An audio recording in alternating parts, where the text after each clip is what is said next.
You know how I say that every morning I try not to look at my phone? So today I looked at my phone because I knew you were coming over this morning, but I looked, just in case anything, we got to pivot or whatever. But I looked at my phone today, and the first alert that was on there surprised me because it was like 3,000 people have found your post helpful. I'm like, oh, what?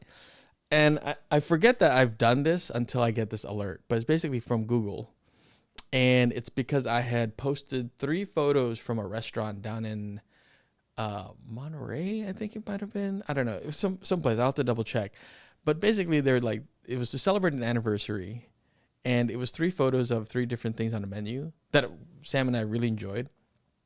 But I forget that Google now has this thing where it's like when people look at it and they like it or whatever, or they found it useful to making a selection, you get credit for it as like a guide.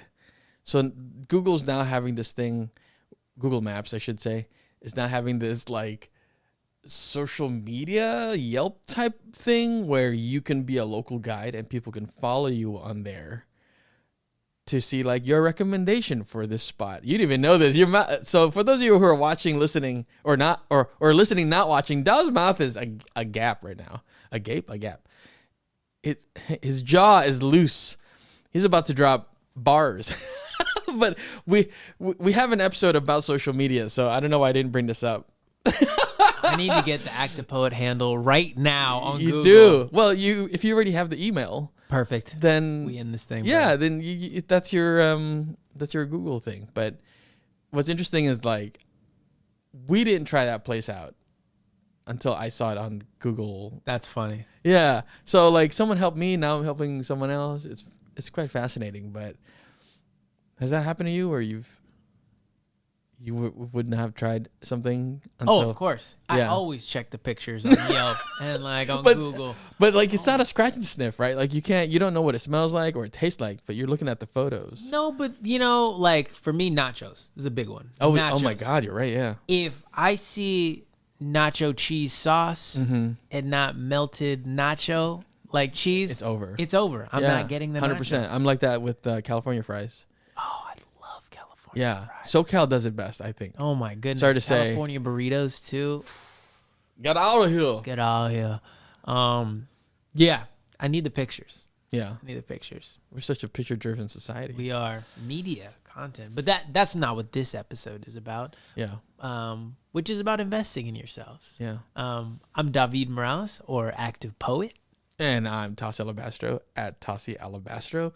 And this is Our Time Job. I was like, what's that? You were thinking about that food, man. Yeah, I was. Our Time Job is a support podcast for working and aspiring artists by us working artists. And this episode is about investing in yourself, but clearly I didn't invest in language skills here. Me neither. Yeah. But what was interesting is like before we got diving into this conversation, we really started to think about like what are some things that like come up in our lives where we immediately shoot ourselves. What was that? My ring fell off. He got so excited. No wonder why that intro felt stilted. Your ring fell off of your pinky. Yeah, I love it. So yeah, that's an example, right? Like I got you sidetracked. I'm so sorry. No, dude, don't apologize. It's all good. We're rolling with it. This happens though, right? Yes, and exactly. What now I just want a California burrito. Yeah, no, I'm hungry. Why'd you have to start off with the story? Because we're investing in ourselves. We are. Here. Invest in your stomach. Davied, Active Poet Morales. Yes. Balls to Morales. Balls to Balls to Morales. What does investing in yourself mean? As an artist, I never think a bad investment is your time, which is your most valuable asset, into your craft, exploring different avenues, just like that's why I love theater so much. And we're going to have a whole episode about theater, but the time that you have to try every choice. Oh God, so vital. But also, I think investing in equipment, whatever your craft is, also in classes. Classes I think are the most important thing you can invest, because I know some people get like Yelp reviewy around like teachers. They're like, is this teacher good or not? It's like, yeah. Do you remember that website, ratemyprofessor.com? yeah, Man. There's also like the spicy, ones. Which What? they'd be like, if a professor's hot or not. It's probably a guy that made that, huh? Yeah. Likely. Oh yeah, for a hot teacher. Probably a dude. Fantasy, Can you imagine? man. He's like, Professor Birkenstock there is. I love the way he wears his socks. Yeah. So high up his knees. He also got some Birkenstocks. He dropping them Birkenstocks. Stonks. I'm gonna invest in him. Yeah. But I think classes are super important, because even if you invest in a bad teacher, quote unquote, I think maybe it's just not your style that you like and it resonates with you, but it might be a lifelong companion or somebody you always check in for with whatever arises, because you and I talk about how important mentorship is. Huge. So investing in a possible mentor, Yeah. somebody you can look up to, ask for advice with. I think as somebody in the space, I could ask you, if somebody was inspiring to do every or one of the disciplines that you do, how easy is it for you to share all your gems? Oh, so easy. Like, just ask me out for a coffee date or a Zoom meeting or a virtual meeting. I don't want to say Zoom, but we're not sponsored yet. Not yet. But yeah, I'm an open book, man. And I generally don't ask for anything in return outside of like, I want to be updated on like where you are with that process for yourself. 'Cause I want to know, like, that's my investment of knowledge.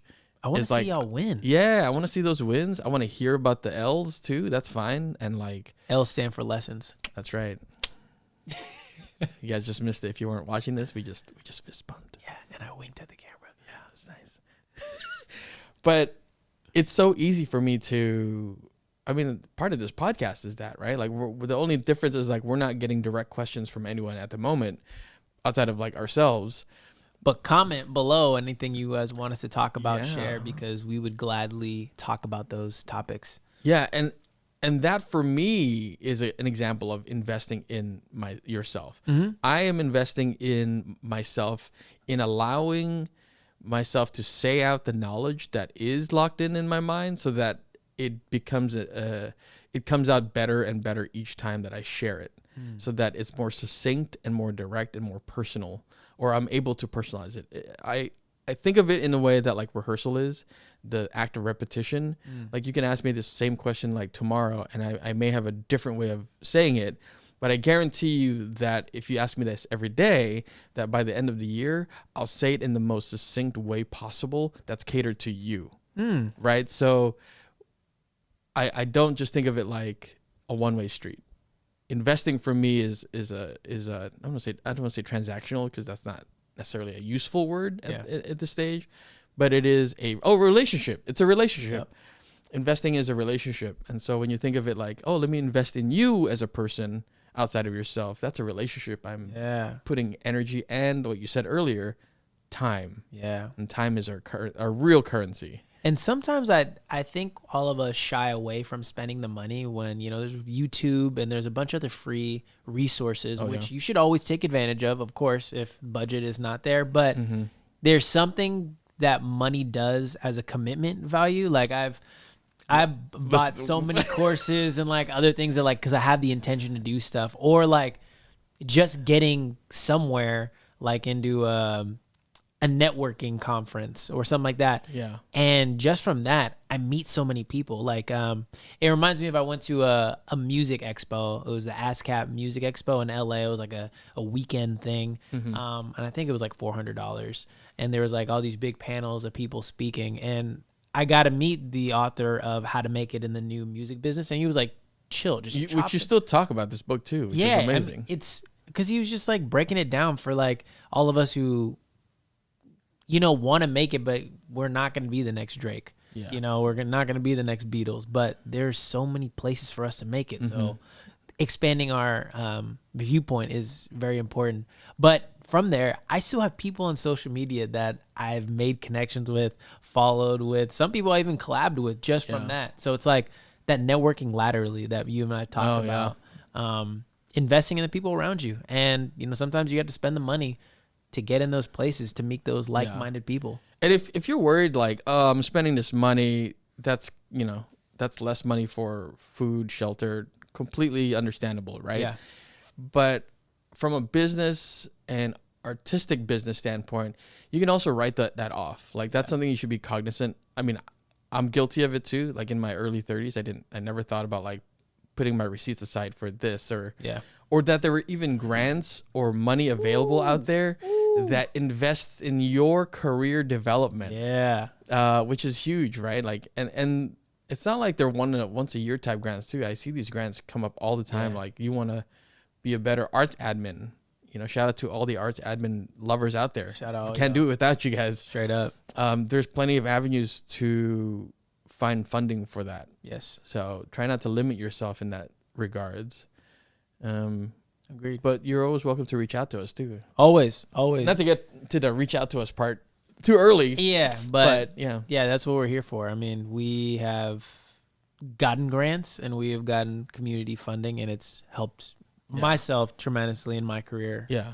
What would you say is the biggest investment that's not like a spiritual investment or like a skill, but like the biggest... You mean God is not an investment? No, I'm just saying like... Prayers don't mean nothing to toss. Zero. Nothing. I Zero. can't hear him. I can't hear him. So unless you're doing it outside my window like Romeo, then I don't want it. What's the... No. Get out of here. What's the biggest physical investment? I guess what I'm saying is because you're a musician. Yeah. Equipment, right? Let's talk about equipment. For those of you. Yeah. And this can also be for anyone that's like a visual artist, right? Like painting and photography. Those are expensive stuff over time. Yeah, it does. I guess I want to hear what's like a horror story / success story. I got one perfect for you. Okay. So early on in my music career, Mm-hmm.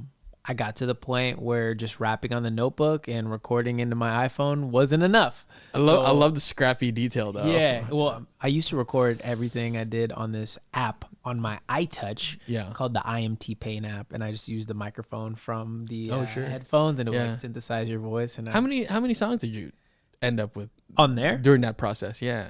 Probably like 10 to 20. That's solid though. Thank you. Yeah. Thank you. Those were my first songs. And like I had some friends that we used to make music and they were like, oh, this is trash. And I was like, nah, this is fire. I would show it to all the girls. This is going back to what you said on a different episode where you like protect your ideas. Yeah. And I love that you're like, you advocate for your ideas. Because who else is going to? Who else is going to do it? 100%. Yeah. If you don't love it, no one else is going to. I hate mine. But... No, you don't. You have great ideas. Everyone watching this, Art Time Job, that name is Tasi's. He came up with that, and it's been stuck with me for like years. And I'm like, what are we doing with that? What are we doing with that? Hence this podcast.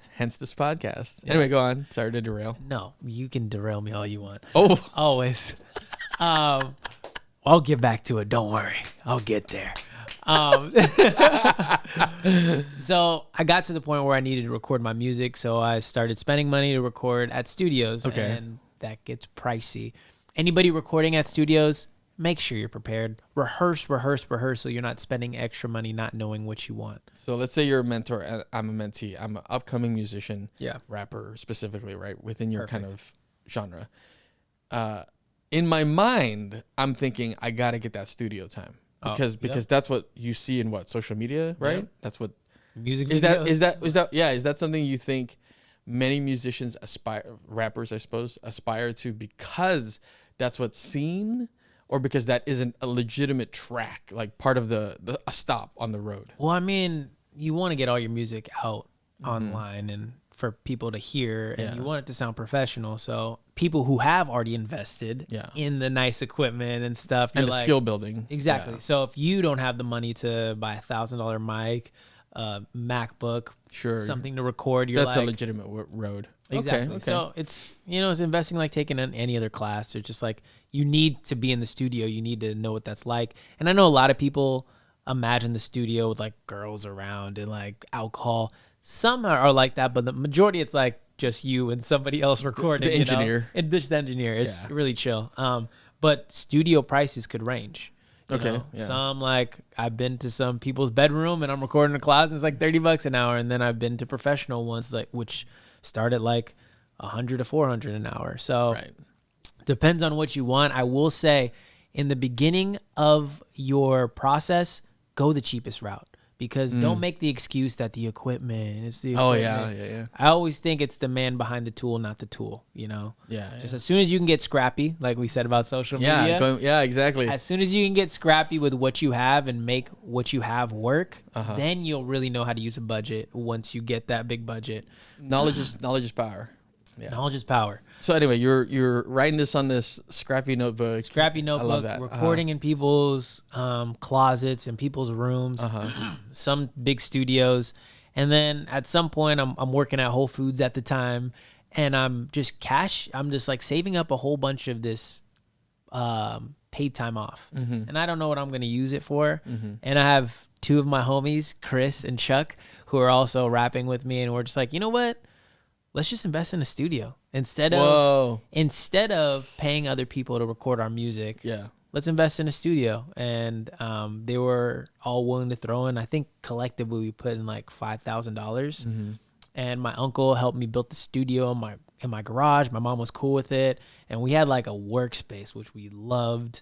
And it really became our own studio, and it was great. And here's the horror story of it. Oh no! I'm slowing down because I'm like, I was waiting for the turn. I was like, wait a minute, we said horror story. Hang on. So what had happened was, Do I have to be sitting for this? yeah, please sit down. Sat down. Okay. It was beautiful for those who were watching this and not hearing it. So what had happened was, my neighbors, me and my mom have had beef with this one neighbor for a long time. And as soon as, we would be in the studio late night, she thought we built a living space in there. So she called the cops and said, yo, they have a living space and they're doing who knows what in the garage.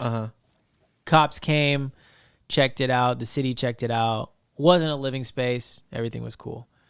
Then she started saying there's a noise complaint, which I know there wasn't, because we know we have to turn it down after 10, right, and it's soundproof.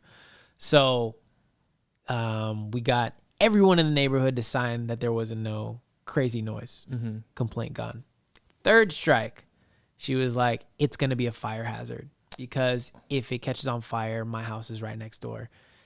The studio is on the other side of her house, so it would affect the other neighbor first. But anyways, we didn't have a permit by the city to build this thing, so we couldn't get it inspected by a fire station or get fire regulations. Yeah. So it got torn down. So the city said we had to tear it down. And during that time, that was, $5,000 between me and my friends, all down the drain. Yes, we have our equipment from there, but man, a lot of it just went down the drain. And that was a big turning point to myself, to be like, is this a sign that I shouldn't do this anymore? Yeah. So I kind of took like a half a year off-ish. And my mom was, sometimes you need this investor from someone else. My mom was like, you know what? Let's figure out how much it's going to cost to actually do it right. Yeah. And they let me, the city, I talked to the city. She was probably noticing how it was affecting you. Of course, because I love doing it. I spent so much time in this garage trying to make my dreams come true with my friends. Yeah. So then, we got blueprints by the city, which cost like $5,000 on its own. Not even getting the construction company and stuff like that. And luckily, I had a lot of resource help. My friend was doing carpet at the time. My mom's boyfriend at the time was a good painter. So we had all these resources come together. Many hands make quick work. Exactly. Yeah. And my mom took the upfront cost of building the studio, and then I paid her back for it. But she helped me build a smaller studio approved by the city that cannot get torn down. So that was the risk of building something that you don't know what's going to happen. Right. And now I have this other studio that's smaller, great. And the prize to that is I made all that money back that I invested in the studio with upgrades and everything during the pandemic when I got into voiceover acting. Oh, wow. So I was like, thank you. Thank you. Thank you. Oh, that's awesome though. Like, You know, it's like a full turnaround, just like staying at it. Because Right. the only way you know for a fact you're not going to get your return on your investment or you're not going to make it is by quitting. yeah. That's the for sure one. Yeah. I got that from Seth Rogen. Shout out Seth Rogen. He'll call you. Yeah. Thank you. He'll send over a care package. Thank you, Seth. Yeah. That's amazing, dude. What a great story. Thanks, bro. You asked it. The funny thing is, like, I guess for me, listening to it, I'm like, in another episode we said lean into love, right? And I'm thinking of it. Wow, how different would that have been had your neighbor actually come over and been like, "Hey, are you guys building a studio? That sounds like a great idea. Yeah. Like, how can I support?" Yeah. Right? Like, here's the thing. Maybe if there was something bothering this neighbor, like, here's the thing. It's kind of loud, but like, it's not a big bother. I'm sure there's ways that we can find some soundproofing. Is there any way I can help with this process? Because this sounds like such a cool idea. Yeah. Like, I never thought to make one in my house, right? Like my own home that I paid whatever the cost is. Yeah, I don't even know what that neighbor's deal is. I don't know if they had dreams that they never got to. Something we realize, like, as an artist, like, one of the reasons I think artists get a lot of flack or there's some negative stereotypes is because, going back to something you said before, dreaming is vulnerable. And when we see, sometimes you're either two camps, right? You're either on the camp that cheers people on for chasing their dreams because you're not ready to get there or you've already fulfilled yours, or you're in the camp that hates that because you have your personal reasons. It's not realistic. Yeah. What are you doing? But it all stems from, like, insecurity and whatever expectations that were never met, or brewing the bitterness into resentment. And that's when that little black kid from Angels in the Outfield always comes in my head and says, "It can happen." Why isn't that your ringtone for, like, I don't know? Well, who it can happen. It can happen. Well, that I would just need somebody negative to say something. Maybe I just need like a button, like a hotkey, or like instead of the I could build it into this mixer. I should do it. So there's no copyrights. I'll record it. My voice. Oh, nice. Download the authentic Davied active poet Morales. Yeah. It can happen. Soundbite. It can happen. You need that. You need that. Yeah. For a low cost of 50 cents. Yeah. And I think this episode was actually inspired by Tasi and I talking about a different podcast. And I was mentioning Russ. And he said something like his favorite quote is, "What if it turns out better than you could ever imagine?" That's where it's from. Because you and I always talk about, there's this fear of, like, doing anything and people are like, "Oh, but what if it doesn't work?" Yes. But what if? Yeah, we say that for a lot of reasons, right? Yeah. We say that from the safety, from saving face, right? Yeah. Saving ourselves from, like, embarrassment of failure. Yeah. We say it because we just aren't fully committed, or we're not ready to face that road. Yeah. Face the music. Yeah. But you're right, though. Like, what if it does turn out just better than what you expected? Man, just the paradigm shift when you're like, you're right. What if it? Yeah. I mean, literally, I could not have imagined this place currently in my career, the things I'm doing. I'm not even saying, like, I'm A-lister Hollywood, because that doesn't matter. You've done some cool stuff. Yeah. And just to think, like, 19-year-old me would geek out just over, like, what I'm able to do now, and, like, just not even, like, physically able to do, because let's be real, 19-year-old self was more agile than 40-year-old self, but, like, the mental capacity and the range of spirituality and emotional intelligence, all of that stemmed from making choices that were challenging and difficult, and often having to confront that. Oh, what if it's better than what I expected? Yeah. What if it's, like, literally right now, if you're out there listening, watching right now, like, think to yourself, take a moment, pause this, so you don't miss anything, but pause it and think to yourself, gosh, what's one thing that I can look at right now and ask myself, oh, but what if it turns out better than expected? And then just go for it. Yeah. Just put that one foot forward, whether it's like taking a class or buying a piece of equipment or taking a trip somewhere or trying out a new dish. Yeah. You know, I'll segue to a story. My niece came to visit not too long ago, and she'd in Hawaii there's some food, but there's not a whole lot of variety compared to like where we are. And I love that she had the spirit to just like, I'm gonna try that. Yeah. And in my mind, I'm like, I've tried that 100 times. Like, you got it. Like, let's go. And to see like her face light up when she like take that first bite, I'm just like, you can go home now knowing that like you tried it. Yeah. Like, it turned out better than you expected, or maybe you didn't have any expectations, but like now you have a frame of reference. Love that. Yeah. Food's a great example for that. It really is. I love food. What's a food that you're scared of? Not scared of, but that's on your radar that you haven't yet tried because the opportunity. I don't want to, man. I don't want to try. I mean, I've had octopus before, or maybe that's the calamari. Is that the same octopus? They're same squid, right? Squid, yeah. I just don't like fried calamari. No, fried calamari is good, but I'm like trying not to eat it because like that group of animals is like really intelligent. So I'm like, yo. But octopus eat each other, right? Well, see, that's what I didn't know that. They also have 3 hearts, so maybe they do. Oh, I didn't know that. There we go. We're teaching each other. Yeah, but like octopus by itself, like, yeah. I don't know. Something about that is just like, ooh. Also like snakes and stuff like that. People eat I'm good.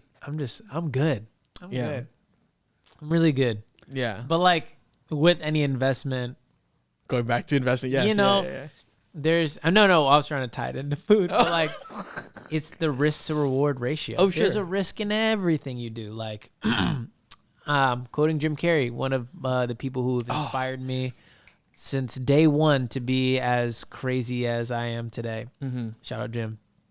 He was in a graduation speech, and he was saying his dad wanted to be a comedian, and he said, you could fail at doing something you hate, so why not fail at doing something you love? That's such a powerful statement. You can still fail doing something you hate. Yeah.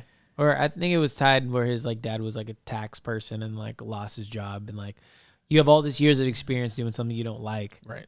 Why not fill it with experience and stuff you want to do, and then see where that leads you? Because man, I've been able to leverage my skills doing so much stuff where I'm like, what? I'm creating content for a restaurant because I spent all this time making skits with my mom and my girlfriend in the pandemic, and like I built this social media following, and now I can use that investment, that time, that energy into helping other people market themselves, and that pays me. It's funny how like, it leads like, and like us getting paid to teach improv in prison. Yeah. If somebody told me that was a job, I'd be like, you're out of your mind. I'm not doing that. Like what? Yeah. Sometimes when I bring it up, that's kind of the reaction. Like, what? You do what? Yeah. But like, that's an investment of like us and our skills, like wanting to be good at being teaching artists and also wanting to be better improvisers, and like, look where that led us. Well, I mean, kind of to your point, one of the things that I laugh about sometimes is, not laugh about in like a disparaging way, but laugh like, wow, how lucky am I, is when I get asked to design posters for theater shows or for anything really. Like I've done an audiobook for a friend, just covers, right? And every time I do it, literally every time I sit down to accomplish that task, I think about like where that began. It began in college when I used to play a lot of shooter games, Modern Warfare, or not Modern Warfare, Call of Duty. No, Medal of Honor. I want to get it right because it dates me. Medal of Honor, and I used to hang out on forums. And on forums, you would create signatures that had GIFs in there or like images so that you could stand out, right? Yeah. And I used to charge like $5 because I had a pirated copy of Photoshop. And I invested in learning how to make those little tiny graphics, which taught me the fundamentals of cutting subjects out, putting them in a background, and like making the background a texture or a color. Dope. Right? Basic. Dope. So now when I get paid to do the bigger projects, all of those fundamental skills are still there, but obviously like there's years of experience to like know what works, what doesn't. And I just laugh like I took that leap. Yeah, you did. And it was just part of something that I like to do, playing video games, right? But someone had asked me, "Can you do this? Are you able to do this?" And I had to make that choice of, I could have easily said no, and just continued gaming or being that. But there was that sense of, I think going back to what we said earlier, I just wanted to make stuff. I just want to create. Oh, here's an opportunity that someone's giving me. I'll do it. Now I can generate some of that opportunity myself in different ways, right? Yes. But what a surprise, huh? Yeah, and that's why, lean into the love, lean into your curiosity always. I think then money will come eventually from the skills you learn and the things, the people you meet. But like, I also think it's hard going into certain things with money, like, oh, if I do this, then I'm going to make a certain amount of money. Like, if that motivates you, for sure. But I know for myself, like, I'm at the point now in my career where I'm like, all right, if I spend money on this subscription, how can I make it make sense? Oh, sure. In the way, like, for example, we're going to have a whole episode on technology, but there's this AI called Midjourney through Discord. Graphics. Yeah, and you could type in any prompt and it will generate it for you. But it's $8 a month or $10 a month. So for me, I'm like, how would I make that make sense? Okay. Batch. Yeah. Would you batch, or would I use that for making t-shirts, or would I go on Fiverr and be the middleman for somebody else? So I make sure I make that subscription every month. Yeah. I see. So how do I make that make sense? I always like to think of that sometimes. Yeah. But then there's like a good amount of it. I think that's a good business sense. Yeah. It's like, what's your bottom? Yeah. What's your bottom? I've never heard that term before. Like, what's your bottom dollar? Like, how do you, how do you like break even or like make that? I think that works for like small investments, right? Like small gambling versus like large gambling. Yeah. All right. Always large gamble people. Risk versus reward. Yeah. Bigger the risk, the bigger the reward. What's something that you invested in that I don't want to say failed, because everything's ongoing, right? What's something that's you put your risk in that has yet to yield any kind of significant dividends for you? That hasn't paid off yet? Yeah. This podcast. I'm just kidding. I mean, I'm having a great time. I'm having a great time. No. It's already paying off. It is. Yeah, Hanging out with you. We're getting but if you guys aren't quality time. Yeah. What hasn't paid off?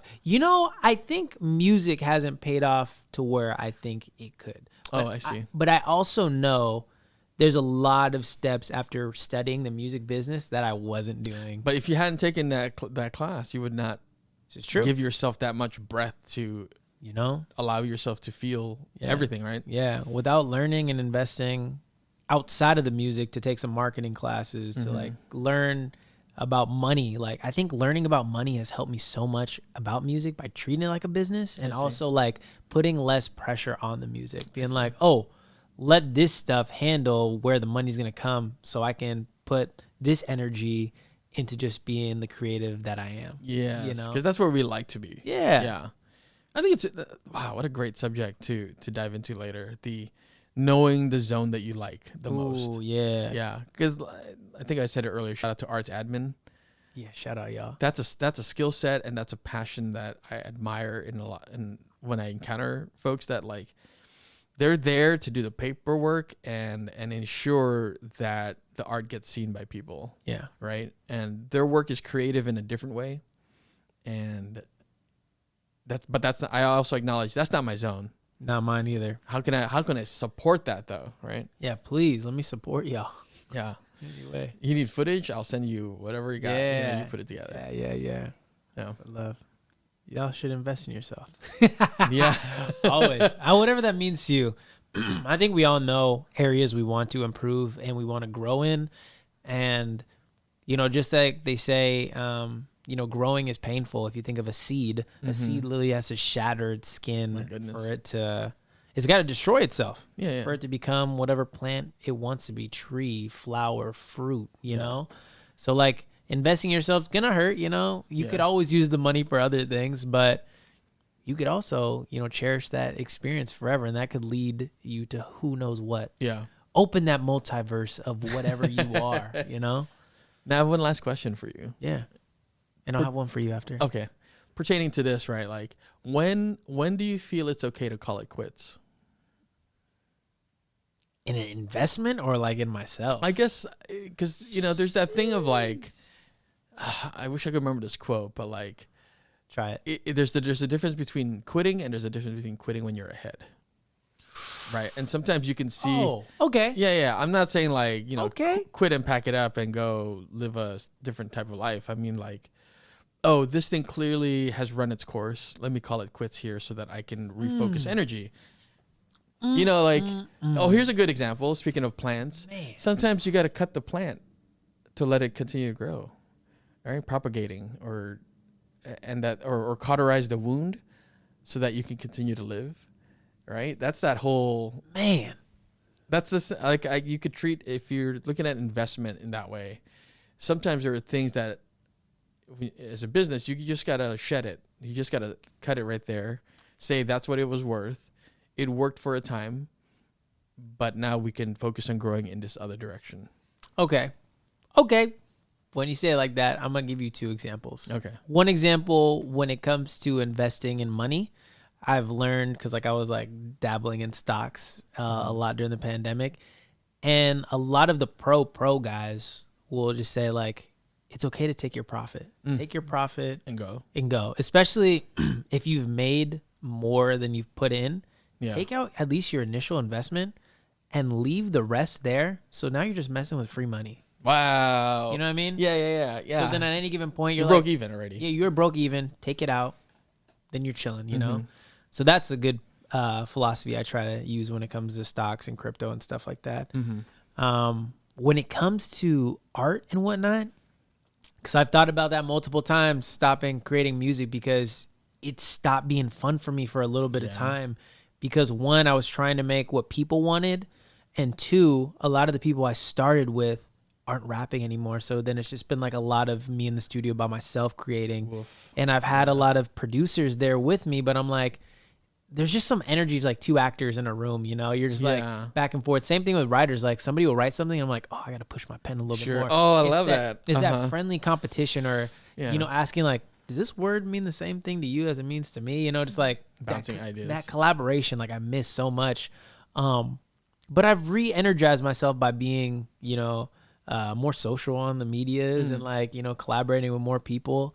But I think a good time to cut it off is maybe when it's not fun for you anymore. Oh, yeah. Or if you can find a different way in, maybe that you're still interested in there. Maybe later on, like I will be more interested in the admin side of this stuff, or like, what if the podcast stuff for me, I'm not saying I'm going to get there, Tasi, don't worry, we just started.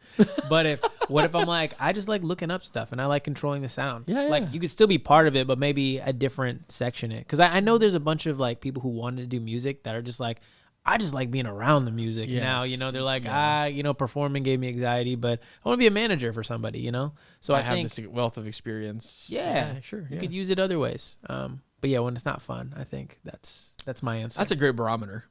Fun. Is it fun still? Yeah. And your gut will always tell you. Your gut will. Yeah, and part of that question is also a selfish one, because I go through phases, and I don't know if that's just how I'm programmed, my brain anyway, where like I find that I'm creatively more active on stage in the spring.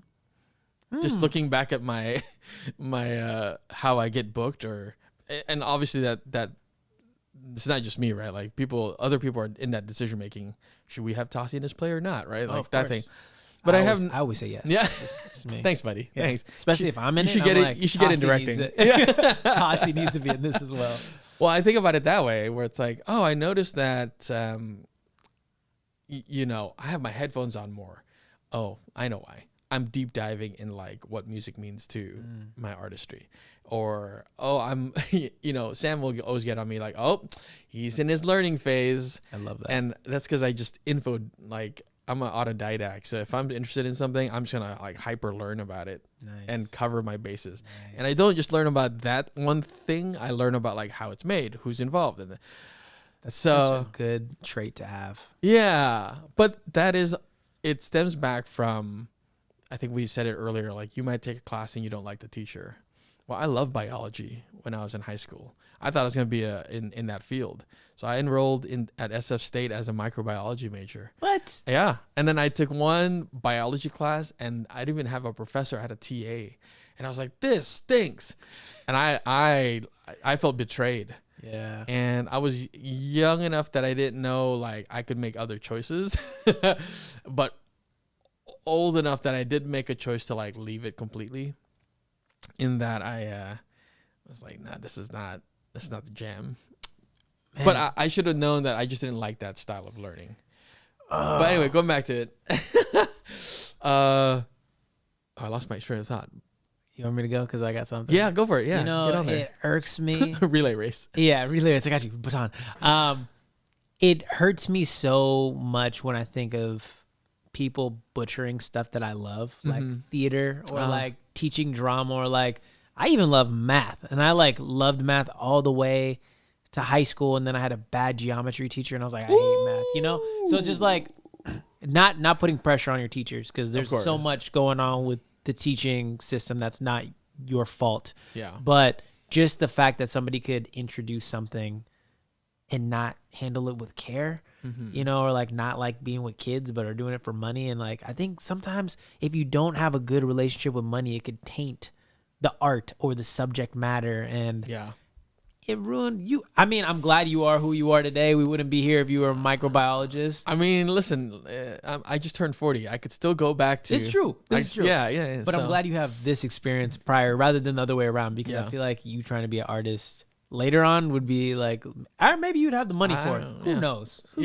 freaking knows? Well, that's never too late, right? Yeah, never. But my question to you before we go is, this is a accountability question. Okay. What are three things, or one to three things, I'm giving you space, that you are going to invest in within this next year? Oh, within this next year, I am going to invest in.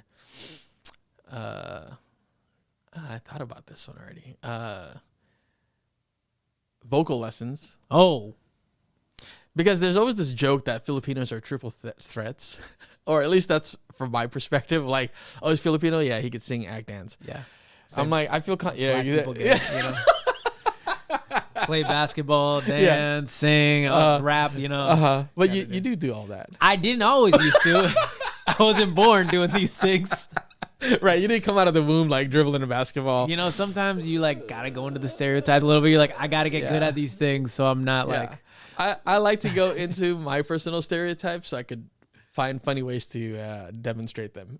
Well, I also love the fact Chris Rock had this joke in Longest Yard, which I always felt like, it was like, man, I was so bad. I was picked after the white kids, and I was like, that's a funny slight.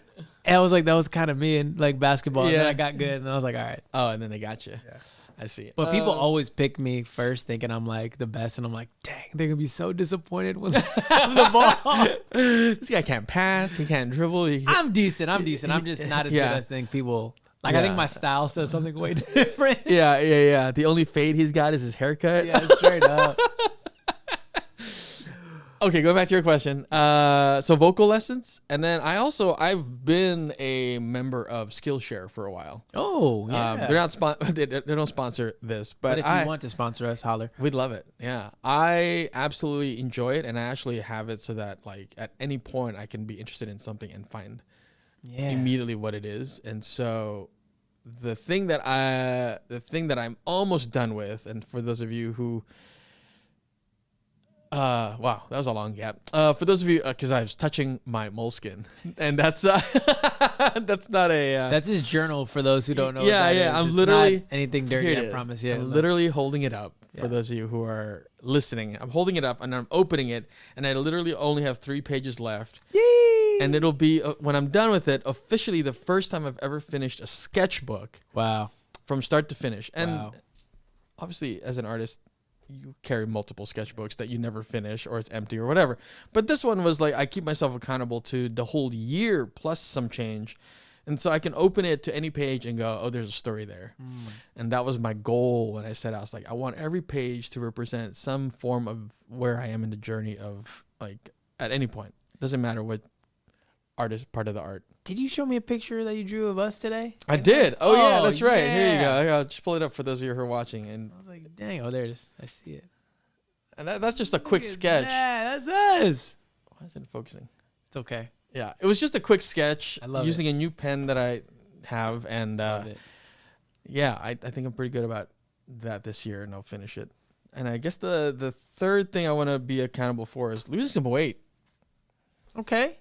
Yeah, I want to, especially with the winter show coming up, and who knows when this might get released. But I was like, I was a certain weight then, and I wanted to get close to that again. And like, I got to get there. Usually, I do a show for as an exercise. I don't do gyms. I do shows. And that usually I cut down 10, 15 pounds from just doing a show, depending on what it is. Facts. So those are three. Yeah. Thank you for those questions. Of course. Yeah. Of course. I want to know. And if you guys want to check in with Tasi, comment below. Be like, how y'all doing with those investments? I'm below 200 pounds. Oh, that'd be nice. You can get there. You can get there. I'll I get got there. faith in you. Yeah, Come yeah. on. You could do. He's gonna do all those things. Watch. But I'm Davied Morales. You can find me everywhere at Active Poet. And I'm Tasi Alabastro. Also, you can find me on @Tasi Alabastro on social medias. And this has been Art Time Job. Reminding you to make time for your art and invest in yourself. That's right.